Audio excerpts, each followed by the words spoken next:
So మన కవి గారు రమ్మన్నారు కదా, ఎవరండి? అనామికని చంప చిల్లుమించిన తర్వాత ధాన్యం డైలాగ్తో పంచాయతీ కొనసాగుతుంది. ఏ విధంగా 10 లక్షల రూపాయలు చెక్కిని నీ పుట్టింటికి ఎవరు తెలియకుండా రహస్యంగా ఇవ్వాలనుకున్నావు. అది తెలిసి కూడా ఎవరు చెప్పకుండా నిన్ను కాపాడాను. కానీ నా కొడుకుతో ప్రతిరోజు గొడవ పడుతున్నా. 4 రోజులు వస్తే సర్దుకుపోతావు, ఇంకొన్ని రోజులు చూస్తే సర్దుకుపోతావు అని ఎదురు చూస్తూనే ఉన్నా. ఎన్నిసార్లు నా కొడుకుతోనే గొడవ పడుతూ ఉన్నావు. ఈ విషయంలో కూడా మా కొడుకునే మందలిచ్చాను అంటుంది ధాన్యం. ఇంత పెద్ద కుటుంబంలో నా కోడలు తప్పు చేసిన దానిలా మిగిలిపోకూడదని అనామికను ధాన్యమని వెనకేసుకుంటూ వస్తుంది.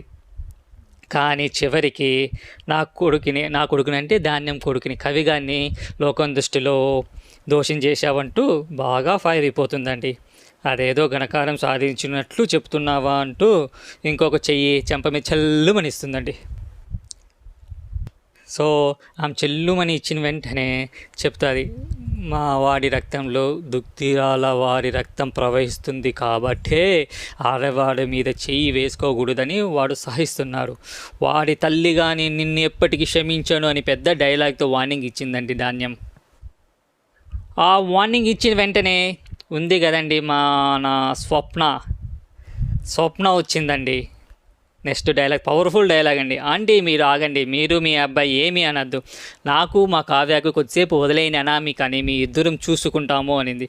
మీ కొడుకు తరపున మీరు ఒక్కడే వచ్చారు, కానీ మేమేంటో మా పవర్ ఏంటో చూపిస్తాం. మేము మీలాగా గొప్ప కుటుంబంలో పుట్టిన కాదు, కాకపోయినా సాంప్రదాయ కుటుంబంలో పుట్టి సాంప్రదాయకంగా పెరిగాము అన్న రీతిలో చెబుతూ స్వప్న అనే డైలాగ్ వెళ్ళింది. మా చెల్లెలు అప్పు తరపున కొట్టిన చోటు కొట్టకుండా తరిమి కొడతాం నిన్ను అంటూ చెయ్యి ఎత్తిపోయింది. ఆ లోపనే మా దయ్యాహురాలైన స్వప్న గారు కాదు కావ్య వచ్చి స్వప్నని అడ్డుపడింది. అక్క ఎంతసేపు కొట్టడం, చెయ్యి లేపినంతసేపు కాదు చెయ్యి చేసుకోవడం, చెయ్యి గాలి లేచినంత దానికంటే వేగంగా చెంప మీద పడుతుందంటూ గ్రేట్ డైలాగ్ వెళ్ళింది. అప్పుకి అన్యాయమే జరిగింది, అవమానమే జరిగింది, దాని జీవితం మీద మర్చిపోయినది. కానీ ఇది భార్యాభర్తలకు సంబంధించిన సమస్య, తొందరపాటు వల్ల కవిగారి కాపం ముక్కలు కాకూడదు అంటుంది కావ్య స్వప్నతో. మళ్ళా వెంటనే మన సుభాష్ గారు, ఎవరండి? రాజు వాళ్ళ నాన్నగారు, అనామికకి సలహా ఇస్తారు. ఏ విధంగా అంటే, నా కావ్యాన్ని నా కోడల్ని చూసి నేర్చుకోమ్మా, ఎందుకు ఇదంతా, ఇక్కడే ఉంటే నీ వల్ల మాకు కోపం వచ్చి బయటికైనా పంపించేస్తాము, సో నువ్వు చేసిన తప్పు నువ్వు వెళ్ళిపో అని సర్ది చెప్తారు కొంచెం గట్టిగానే. సో ఆ మాట చెప్పిన వెంటనే సుభాష్ అనామిక వెంటనే అక్కడున్న గొడవ నుంచి పైకి వెళ్ళిపోతుంది.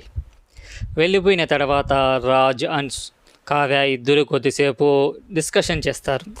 ఏమైపోయింది మన కవిగారి జీవితం, అనామిక అసలు ఏంటి పరిస్థితి, ఎలా వచ్చింది ఏంటి, మనం వాళ్ళకి సర్ది చెప్పాలి అనే రీతిలో వాళ్ళు డిస్కస్ చేస్తూ మాట్లాడతారు. అటువంటి టైంలో కూడా రాజుకి కావ్య మీద ఉన్న ఏమని చెప్పచ్చు అంటే ప్రేమ కానీ సానుకూలత కానీ సో ఇంకొంచెం ఎక్కువ అవుతాయి.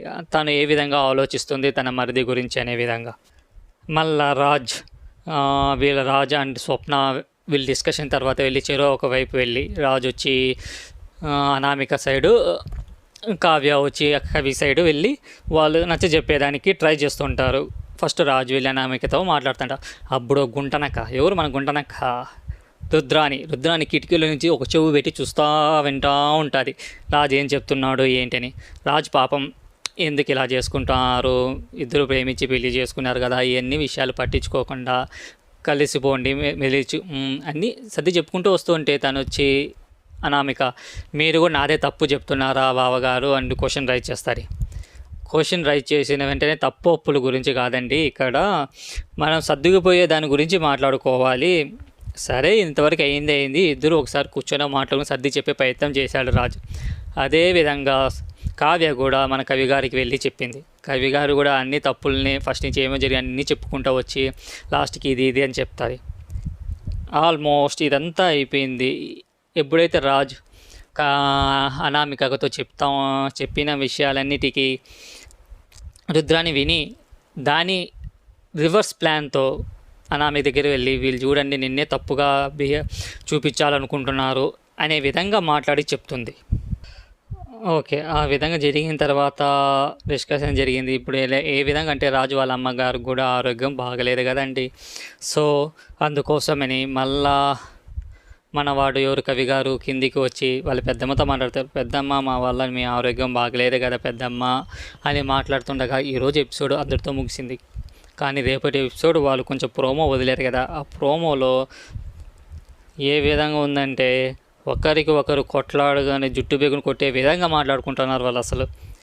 పెద్ద చిన్న అనే చూడకుండా అత్తగారు, మామగారు, బావగారు ఎవరి మీద వాళ్ళకి ఆ విధంగా మాట్లాడుతుందండి.